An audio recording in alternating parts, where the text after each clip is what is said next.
Okay.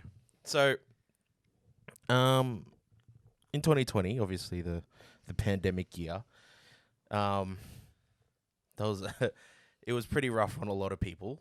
I'll just put that out there and understand it. Yeah, it was a rough on a lot of us, but um, I guess for me, I was very blessed. God really pulled through for me during that time. So at the time, I was working at a barbershop, and I'd been there for a couple of years, and the owner of the barbershop, he was Kiwi, and yeah, he taught me how to cut, and I just worked for him for a couple of years, and then the pandemic hit, and we go into lockdown, and it was really rough. Like, for, I guess it was the same with a lot of other countries where no one really knew how to handle the pandemic. So we were kind of like here in Australia, it was all about like what was um, essential and what wasn't essential in terms of like what industries were essential. So barbershops and hairdressers, hair salons were considered essential for some reason, along with like supermarkets and actual essential like The boys need a good void for the weekend, eh? yeah. Even though there was no way we could go for the weekend because everywhere was closed and in lockdown. But because of that, it was hard for barbershops as a business to get any government help because the government would justify saying, well, you're still working, even though no one can get haircuts because we're all stuck at home. So it was like we were open for no reason. And then it's the part of Australia we're in Queensland. We were very lucky. We had very few cases, so we weren't really in lockdown that much in comparison to other parts of Australia. Um, but that being said, like if you're an Australian citizen, we got a lot of government payouts. So I was quite looked after, but my boss, he was still a New Zealand citizen, so there was no help for Kiwis over here. So he was already planning on moving back to New Zealand the year after because his daughter, I think, was starting school and he wanted to raise her in the culture and whatnot. Um, and but because this all happened, he just thought we'll just move that year I think it was like March or April. So I was like, all right. Like he kind of told me, because we're gonna move in a couple months. What do you want to do? Do you want to take over the barbershop? Or do you want me to like get you a job at another shop because he co-owned another barbershop on the Gold Coast? And yeah, he just wanted to see where I was at. And for me, my point of view was like, well, I got a lot of I got a lot of clients at the current barbershop. I didn't want to move because I'd lose a lot of them, and also he was leaving a lot of clients. So I thought, okay, I'll just take over the barbershop.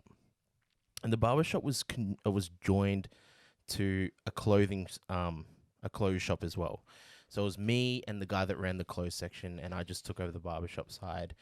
He was just like, um, obviously, because there was two of us cutting, there was two barber chairs, two, you know, toolboxes. That's the setup that we had with all our tools on it.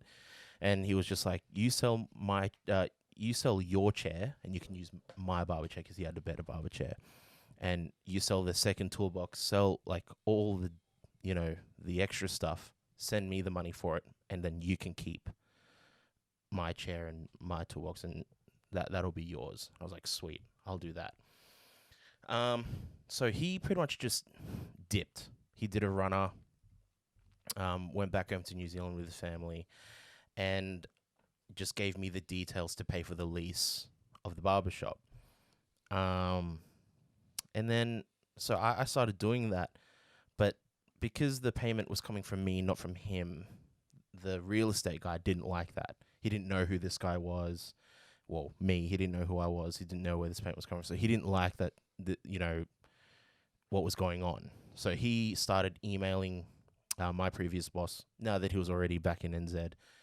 And my boss, he just dipped. So he wasn't going to, my old boss, he wasn't going to reply or anything. So he just told me, he said, oh, look, he's not happy. I think you need to get out. Like, you should just get out of there. So I'm freaking out. I'm now super busy because things are slowly coming back to normal here in in Queensland at the time. And all of his customers were coming in. And so I was like so busy with like cutting hair. And he was like, "You need to go." And I was like, "Oh, all right, maybe the end of the month I'll figure something." He goes, "No, you should go by the weekend." And I was like, "What?" And it was like, "Look, locksmiths are 24 hours. The last thing you want is for them to just like lock all your gear in, inside. And the other guy that owns the clothing store, we wouldn't want him to lose all the clothes, and they keep everything as collateral. I think you should just dip." And I was like, "Oh, flip." So I'm freaking out because I don't know where to put the stuff. In the lead up to this, he started telling his like very frequent customers that he was leaving. And one of them was a guy named Thomas, and he owns a powerlifting gym on the Gold Coast called Zero Weakness. Now they've got heaps of gyms over Australia. So Thomas was one of his regulars, and he told him, "Hey, look, I'm going to bounce in a couple months, just letting you know." So he only told his regulars, and Thomas then asked me, "What are you going to do, CJ?" And I was like, "Oh, I reckon I'll just take over the barbershop." And he was like, "Well, at my gym, I've got like a spare office upstairs. You can cut out of there." And that to me at the time just looked like a hassle. Like, I don't want to move all my stuff there when I've already got a great barbershop set up here. And it's like my own business now kind of thing. It was like just handed to me on a platter. So now fast forward to this time where, I'm getting told I should bounce now. I asked, was like, "Oh, could you like maybe," he actually offered, "Do you want me to get into contact with Thomas again?" And I was like, "Yes, please. Yes, please." So he contacts Thomas. Thomas then gets a hold of me, and says, "Hey, I heard you're keen on, um, moving in to the gym to cut hair, whatnot." And I kind of like, I think this is the order. I don't reply to him straight away. I contact Ben, and I was like, "Oh, Ben, I need a huge favor." So he tells me on the Saturday. So I had to be out by that weekend, and it was ready Saturday, and I was booked out. Like, I was floored with haircuts. And I'm like, my heart's pounding because I'm like, kind of like, How the heck am I yeah, gonna get out exactly. While cutting all these customers, I'm like, "Oh, yeah, how's your day?" Kind of like just putting that front on. But in my head, I'm like, I'm going to have to dip tonight and clean this place out. I tell the clothes guys that, "Hey, this is a situation. We should get it out. I don't want you to lose your clothes. This is what, our old boss, my old boss told us." He was like, "All right, sweet. Tonight we'll do it." And I was like, "Okay." And here I'm thinking, going, how do I move a barber chair and a full-size toolbox out of here? I don't have any I don't own a ute or a van or anything like that. So I know Ben does. Ben's dad does. So I call him and was like, "You're not going to believe this. I have a huge thing to ask." He was like, "Whoa." And I was like, and I told him the situation. "Hey, I need to get out of here. Pretty much getting evicted. I need to move. Is there any chance that we could borrow your dad's ute to help me move all this stuff?" Um, I think at that time I hadn't confirmed yet with Thomas, so I was thinking that I was gonna have to move it all to my place. And Ben was like, "Yeah, let me ask my dad, blah, blah, blah." And he gets back to me pretty quick after that. It's like, "Yeah, we can do it." And he goes, "When do you want to do it?" And I was like, "As late as possible tonight, like really late. I've got the keys to the place. We'll do it." So then I get a hold of Thomas, and I'm like, "Hey, is that offer still on the table? I want to cut out of the gym." And he's just like, "Yeah, sure. When do you reckon you'll move in?" And I was like, "Tonight." And it was like, "Oh, wow. I won't be there, but I'll give you the Actually, no. He said, "Come in this afternoon and check out the gym." So I was like, "Okay." So I finish cutting, I close up the store, and I drive to the gym, and it's only like 5 minutes away. And during this time, I'm like praying, and my prayer was like, "God, I don't know what I'm doing. Like, this is so scary, and I'm like very hyper stressed out and emotional right now. so I can't really make a logical decision, or I don't even know what's the logical decision to make. So I was like, God, if this is you, give me heaps of favor and make it obvious that I know this is the door that you want me to walk through, because I have no idea otherwise. So that was my prayer. I pull up to the gym, and I kind of get relieved because some of the regulars that train there, I mean, some of the people that train there are regulars at the barbershop. So I see them. So, they're like, hey, you starting to train here, blah, blah, blah. And I was like, no, but I might be cutting out of here. And they're like, oh, that's sick, yada, yada. And then, Thomas, and he's like mid-training sesh. So he comes up to me, and he takes me upstairs. And the gym looked very different back then. There was way less equipment, and there wasn't really anything upstairs at the time. And it was a different layout. But where I'm cutting, would be cutting, was like on carpet. Like, it was an office, but it was carpeted. And I was like, oh, hair's horrible on carpet. You want to be able to sweep it. You want tiles or laminate. Like, you need to sweep hair. You can't have it stuck in carpet. It's the worst. And he was like, oh, we've got old gym mats that are like cracked and broken. So, like, there's imperfections in them. We can just roll out the spares. And I was like, okay, cool. That'll work. That's way better than carpet. And then in my head, I'm like, okay, I know I've got the toolbox and chair, but I'll probably get like a $10 like stand-up mirror from Kmart.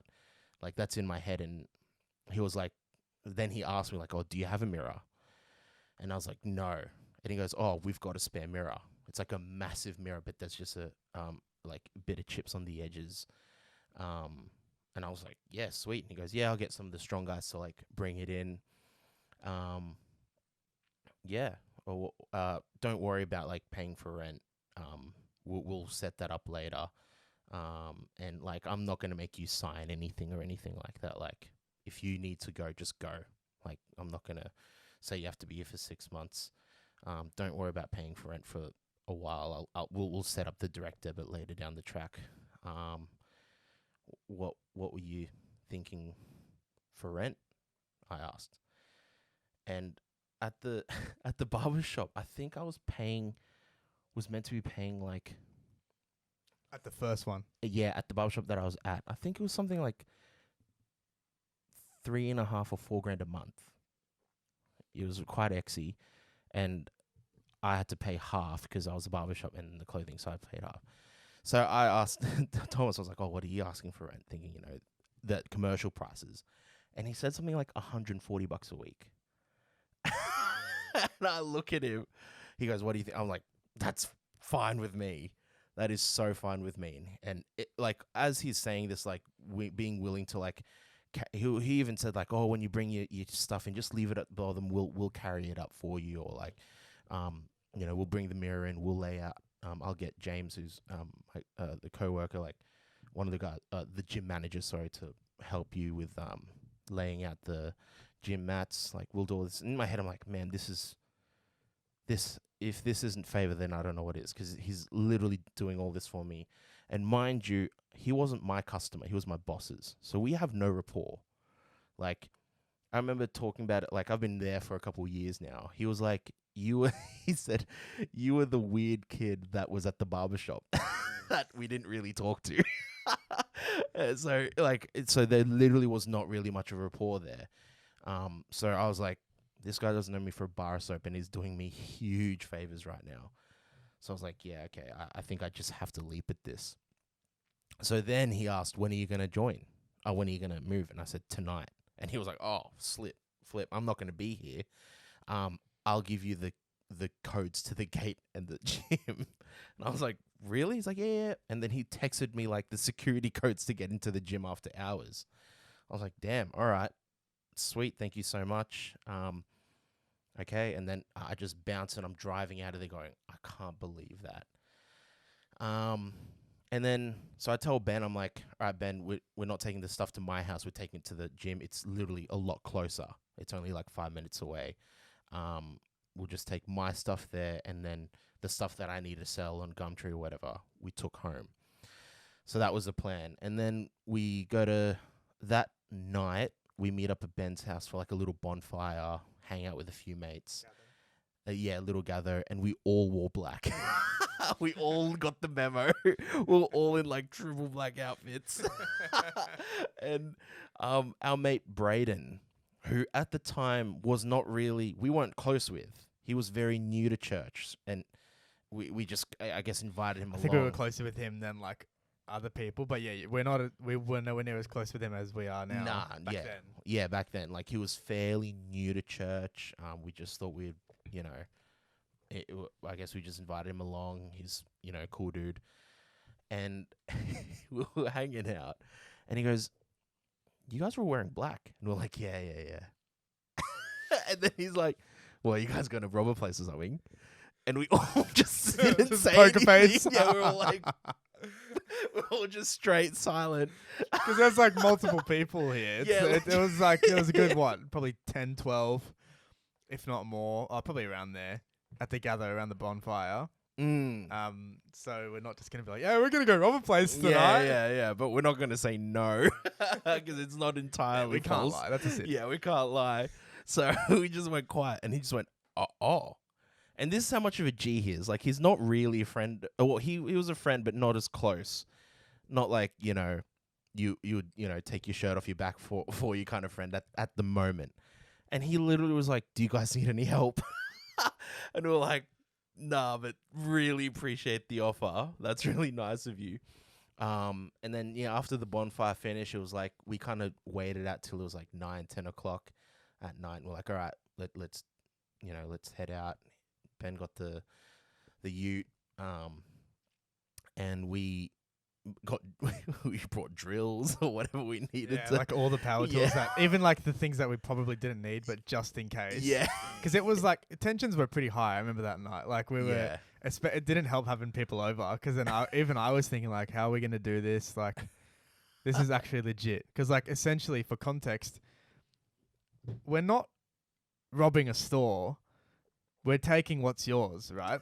Like, but okay, Yes. look, it is yours. yeah. You have to get out of there. Yeah. You don't want it, and you didn't have certainty that the guy was going to get a locksmith and take your stuff as collateral. Yeah. But he did seem pretty fiery on the emails. Yes. So essentially, we need to get this job done ASAP. Yeah. So how is that going to look? So we like power tools, bolt cut, like small wire cutters and stuff, like just anything that we thought we might possibly need. Yeah, everything. And then we rock up there.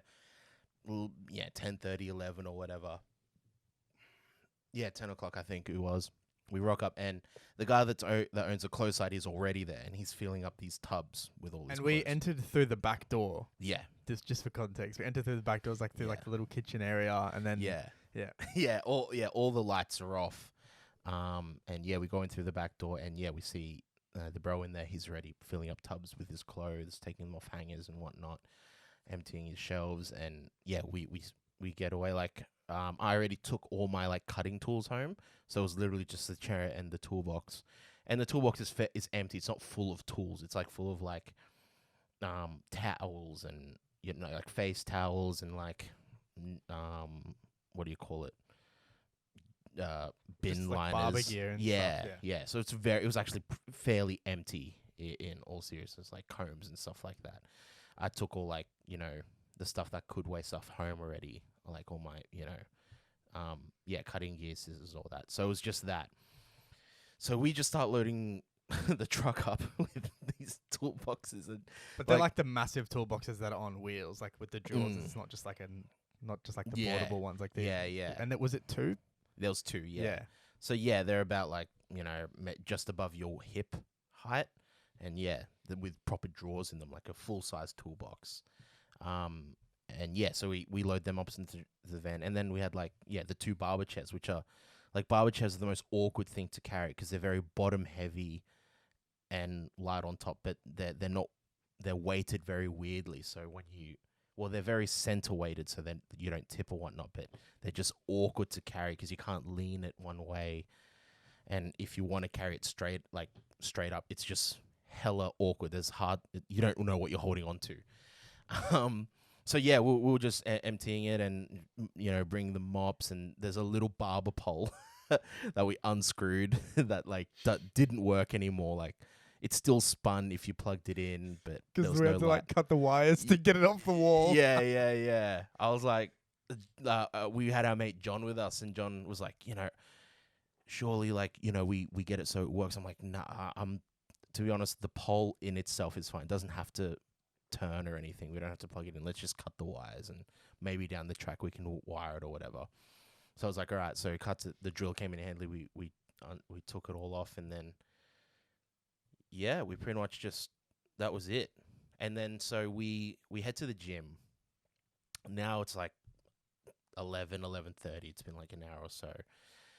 And I get the code. We go in, and there's like a couple training. And they just see us like these random, like, because I don't train there at this time. So none of the members know who I am unless they were customers of mine. And me and Ben just start like carrying this barber chair in and All in black clothes. Yeah. Nearly midnight. Yeah. Dodgy looking dudes. Yeah. And they're just like watching me. I'm like, as we're going up the stairs, and I don't know if anyone here is from Zero watching it. Like, the staircase isn't at the back anymore, where it's like just one staircase. It was like one of those ones where you kind of go up and turn the corner. It was like what do you call those? It's like not a spiraling one, but it's like you go up a few steps and then do a U-turn and go up a bit more. That was like this. It was just, which is now all demolished and it's all been renovated. But at the time it was like so awkward trying to turn the corner while carrying this freaking barber chair, and then the toolbox and the door, like the freaking drawers are like flying out. And the guy's like, Are you opening a barber? Are you having a barbershop? I was like, yeah, we're having a barbershop here.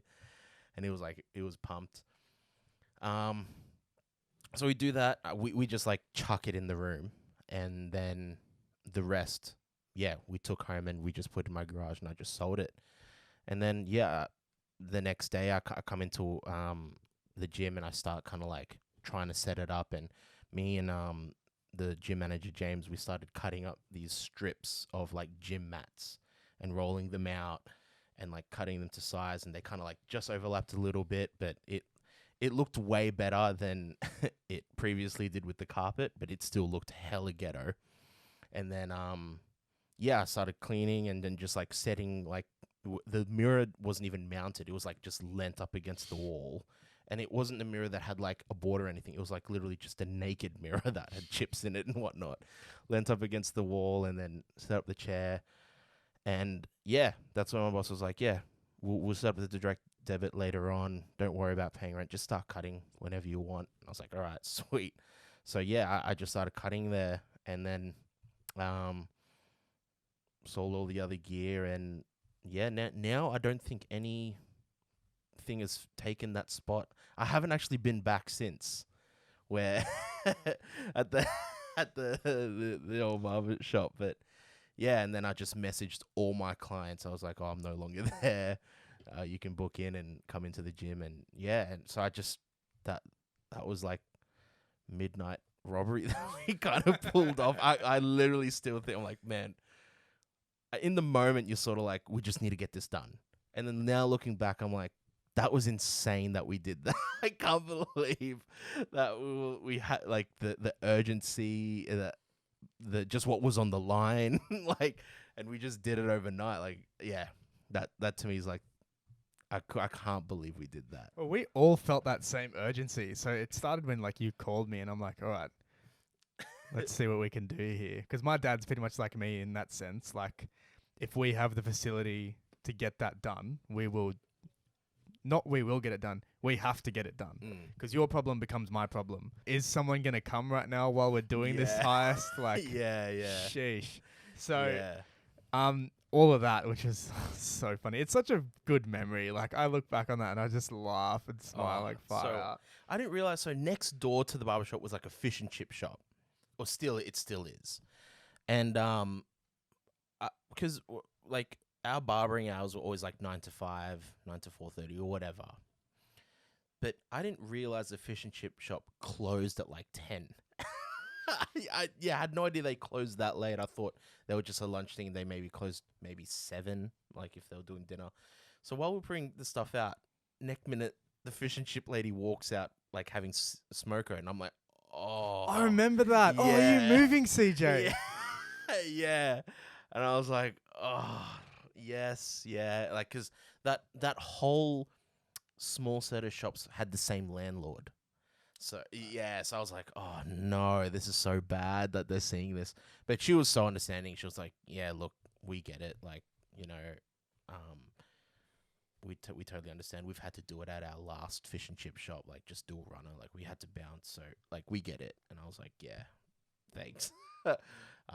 Like, yeah, like, good thing with me, like, all the liability technically was on my old boss, but he, because like the whole business, There's nothing that you can pin on him. yeah, the business and the I guess the lease was all under his name, but he's in another country now, not answering emails. Like, he's kind of like, so I was just like a contractor kind of thing. So yeah, what's funny, like, I was like just going through my drawers and I still have the keys. to So the part place. 2 coming soon. Yeah, let's see if anyone's moved in. Oh, Yeah, I wonder if they've changed the locks. Hey, but I haven't been back. I've been back once. I think it was like a year ago, like just driving past, and it was still empty. So I don't know if like that place seems to go through a lot of businesses. Yeah. I remember that shop. Like, it was good. That's like the first. I essentially is the first barber that I was loyal to, which was you. And nothing's changed since. So big flex. But that clothing shop, like, I remember it was just always like sick. And your boss was the nicest dude, man. Your old boss. I remember we were talking about gym when this is when I just started training. And I think I was talking about some sort of like back exercise or something, how you can use 2 arms. And he's like, oh, bro, if you use 1 arm, you get more of a yeah, with rows. Like, yeah, with the rows, you get more range of motion. Range of motion, that's the word. And I was like, oh. And that's the one thing that I remembered from that cut. Yeah. And then I went to the gym and I was like, oh, no way. Yeah. This is It's so funny. young, naive I me. was doing that today, and he was the one that told me the same thing. Yeah. He said, whenever you have a row machine, make sure it's a single one. Yeah. And you That's right. And I always do that now. Yeah. Now look at the back. I know. Oh, man. But, Yeah. I must say, the whole transition, it's so good to see, how welcoming everyone at Zero was. Like, you got Thomas, who, massive shout out, because Thomas is such a nice guy. Oh, my Literally goodness. Top G. I don't even train at Zero. And I know I've came in and, you just, hello. It's like, no one at Zero. It's not only Thomas. Like, everyone at Zero treats you like a good person should. Because I don't know if you notice this much in the world nowadays. Not even in the world, just I guess in our city. I don't know if this is a big thing around the world. I would say that it is. But people just kind of keep their head down and do what they need to do, and just work within their means, and which is good to work within your means, but just do what they do and don't really acknowledge many people. Because I work in retail, I see it all the time. People that just kind of in and out, and that's it. That's all you do. And there's not really much consideration for other people. And seeing everyone at Zero, they're like, man, you walk through those doors. It's, oh, man, it's almost like welcome home, man. Yeah. And I'm at Good Life. I'm not I'm at the most commercial of commercial gyms, normie as, you'd think walking into a gym like Zero, powerlifting gym, strong people would be like, oh, what the heck are you doing here, normie? Yeah. But nah, it's actually the biggest dudes are the nicest dudes. Yeah, absolutely. And everyone is from Henny, you mentioned the manager of the gym. He's such a nice guy, man. And Thomas, super nice people. Yeah. So to have them welcome you in and a just complete stranger. no strings attached, here it is. So there's that all those years ago. And cut to now, that barbershop looks nice. Yeah. It's nice. And it's you share that room, I believe, with the podcast. Yes. And it just looks nice. There's the back feature wall. It's surely this CJ gets a mural in there, Thomas, with the boys cheering him on, just like the big mural at the back. That'd be great stuff. Yeah. But it's just good.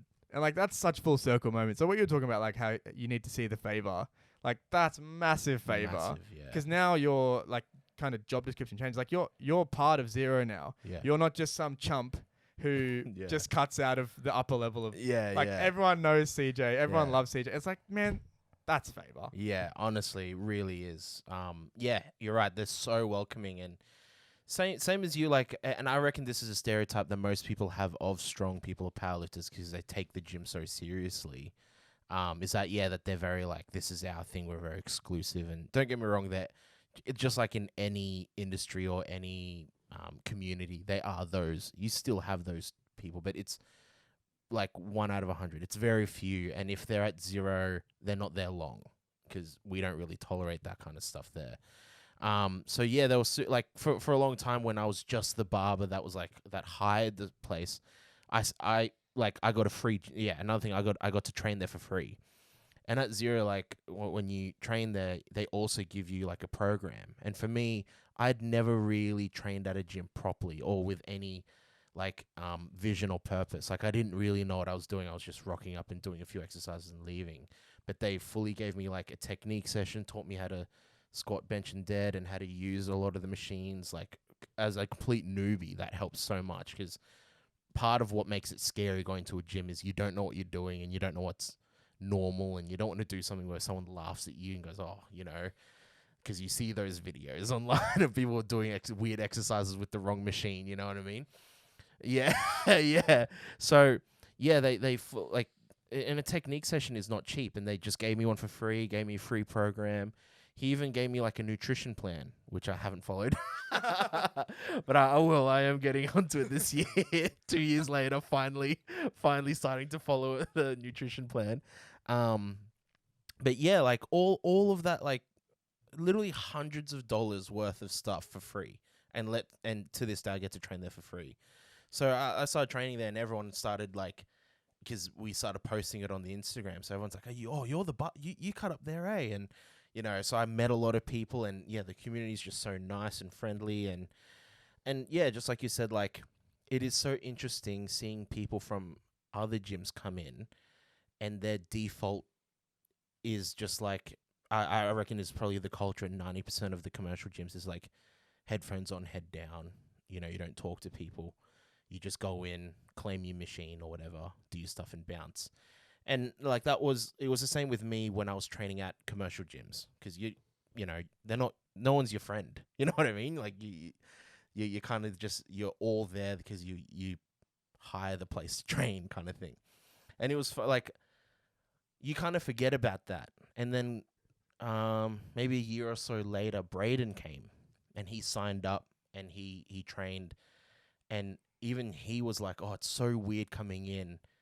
And I have to remind myself, like, it's like church. You go in and you say hi. You do your rounds and you say hi, where you don't do that at commercial gym. So he would walk in with his headphones in, and like he'd forget. Like he'd almost have to like, oh, that's right.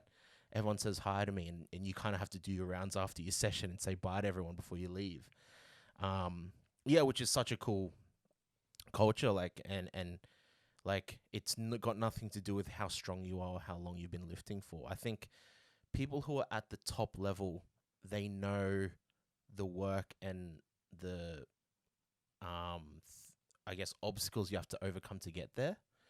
So there's you and those obstacles really humble you and they sober you down pretty much a lot. So a lot of them, like they're kind of like, they're very, this is cool that you're embarking on this, like you're committing to this, like, so everyone's super friendly, and anyone who thinks they're better than you because they lift more circle pieces of metal off the floor is like, you're very quickly weeded out of the community because no one stands for that. Like that's pretty horrible. But yeah, like honestly, like Thomas is like such a godsend because yeah, complete stranger took me in.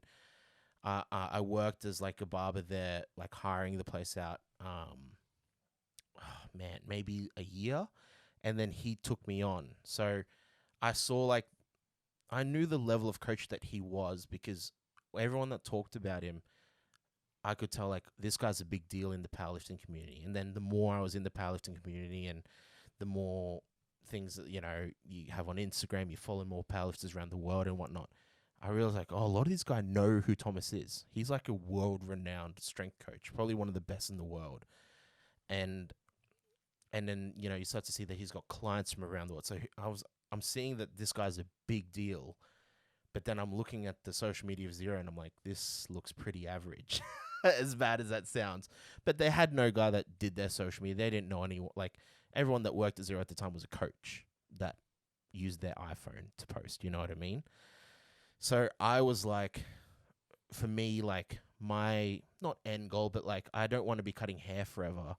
But my passion is more in creativity, as a creative. So I'm a photographer and videographer and a muso. So I'm very creative. So I, my job for a long time was filming weddings and just doing commercial video work. So I just thought, let me do some stuff for you guys for free. Because I just, like, he literally, like, if it wasn't for that, like, him taking me in or whatnot, I was probably going to look to do another profession. Because you remember at that time, it was like the world was falling apart. You know what I mean? Like, people were like, what are you going to do? It's like, I don't know. Who's hiring now? Like, you know what I mean? Like, there was no vaccine yet. It was like very like, what's essential? Oh, you know, Coles need workers because it was like, you know, there was no one stocking shelves, like, or there was always, you know. So I was like thinking, you know, maybe I was gonna do night fill at a Coles or a Woolies because they were all desperate for people. And I remember, people were handing in resumes everywhere. I remember because you were a trolley boy and there was people like handing in resumes at Woolies like every day. It was like a full on thing. So like, I didn't think I was going to be cutting hair anymore. I thought this is it now. Like, what the heck? So yeah, like, if it wasn't for him taking me in, like, I wouldn't be able to, like, I guess keep doing, you know, barbering. And then I started doing some of his media stuff for Zero, and he loved it. And he was just like, I want to now hire you. So then I just worked part-time as like a barber, and then did, you know, a little bit of like video stuff. And then when he had like, I guess, concepted a lot more things to do. So like, now that you know, we do a podcast at Zero as well. He does a lot of like educational stuff and heaps of stuff on social media. Like, we're running a lot more things now to justify hiring me. So now I work full time for Zero, like, as a media guy. So now I'm doing like what I really love doing for like a place that's like most people's third place. You know what I mean? Like, you have home, work, and then you have your third place. Like, I work for a gym, you know, like a recreational place, doing what I really like doing and making like a better living that I've ever made in my life. So like, literally, like, you just see through the worst season of like uncertainty and whatnot, it's like birthed like you just look back, you're like, man, how's God's hand not on that? Because it shouldn't. There's so many things in that story like that shouldn't have happened. If you think about it, there's so many things you're like, why would he? Even I remember I asked him, I was like, why'd you take a chance on me? Like, you had no idea who I was. And he was just like, oh, your old boss vouched for you. He said you're an honest dude, that you're a churchy. So worst thing that was going to happen was I just tell you not to cut here anymore. Like, literally, that was like his answer. It was like, why not? And I was like, because who has a powerlifting gym and opens a barbershop in it? You know what I mean? Like, it's still like doesn't make sense. But yeah, here we are now, and it's been a wild journey, but it's been awesome. It's crazy, yeah. So now we go find out what's in the old shop.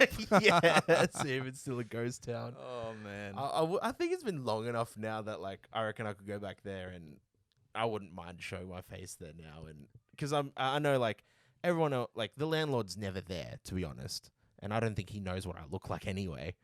But I'm like, you know, I'm sure that if the fish and chip shop's still there, I know they'd remember me and we could catch up. But yeah, it's been a minute. Oh man, well, it's good to see that it's all come full circle. And if you don't train, Zero is a great gym, and I'm preaching to myself. I do train, but I need to train at Zero, as everyone who doesn't train at Zero says. But yeah, keep up that amazing culture that's there. I know you do, and everyone that's a part of it. Like, literally, if you train at Zero, shout out to you, because like when I walk through there to go up the stairs to get my haircut, like, It's just so nice. I don't literally do not even train there. And the people that are training, like, hey, go on, mate. Like, and then I come down, and everyone's like, oh, nice cut, boy. Let's go. See, I never see that. Yeah. So that's really funny. Like, because I'm always upstairs, so I never know how the people react to my clients coming downstairs. So that's funny. That's awesome. Yeah, it's like you're a new man. You walk down, and like, oh, damn, CJ done you real good this time, eh? It's like, I don't even know your name. Oh, awesome. man. Yeah, but that's it, eh? So make sure you get in the gym and train. Get those numbers up. No, it's not all about numbers. It's about making sure that you're doing the best for you. And I'm going to beat one of my friends, he knows who he is, to 140 bench. So see you next time, whether it's morning, afternoon, or evening for ya. Have a good one.